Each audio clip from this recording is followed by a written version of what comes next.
Voici une présentation de notre Application Designer.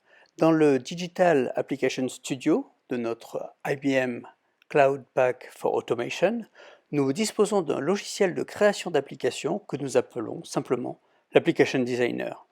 Il est commun à toutes nos solutions d'automatisation, qu'il s'agisse de créer une application de contenu, invoquer des décisions ou définir des workflows.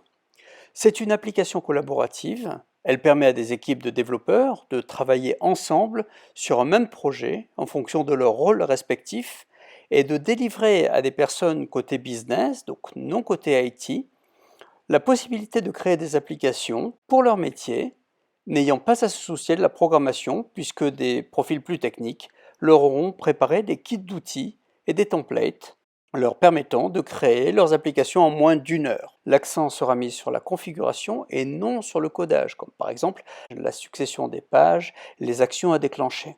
Les modèles fourniront des cadres pour lancer la construction de nouvelles applications. Alors, quand on va créer une nouvelle application à partir d'un template, on va choisir son nom. On indique ensuite sur quelle version du template on se base, puisqu'il y a une gestion de version. Immédiatement, on se retrouve sur le studio graphique avec des éléments préconfigurés comme des écrans, des modèles d'objets que l'on va pouvoir assembler pour créer sa propre application.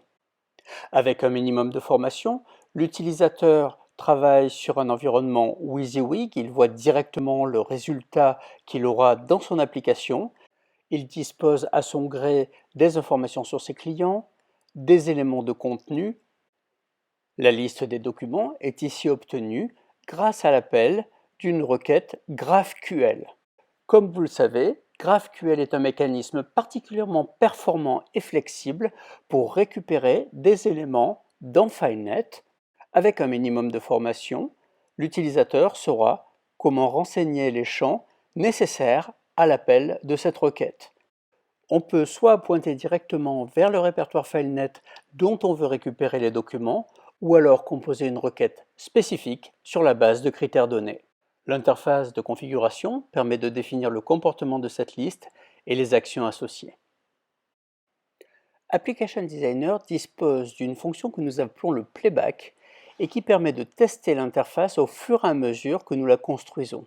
On voit ici les informations sur le client, les documents, et on peut voir ainsi quel sera le rendu de l'application une fois qu'elle sera déployée dans le Business Application Navigator. Revenons en conception et complétons cette interface. On utilise les options de mise en page pour organiser la disposition. Nous allons maintenant ajouter les propriétés d'un document lorsque celui-ci est sélectionné, ainsi que la visionneuse du document sélectionné.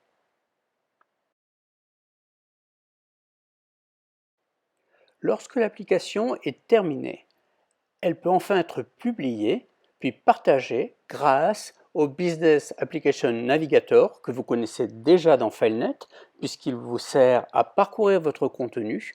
Le test de l'application peut être lancé dans son contexte, on accède à la base des clients, mais surtout grâce à cette application métier, les documents sont accédés ici dans le contexte du client, on a filtré les documents selon certains critères, on n'a pas besoin de faire une recherche spécifique, l'application le fait pour nous et nous présente une information contextualisée.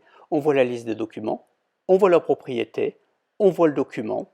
On a créé grâce à Application Designer une application métier. Une fois que cette application est satisfaisante d'un point de vue des tests, un administrateur va pouvoir la mettre en production grâce à l'interface de l'Application Designer et à partir de là, la version de l'application est disponible en production. Vous venez d'assister à une présentation succincte de l'Application Designer, c'est le studio de développement d'IBM Cloud Pak for Automation.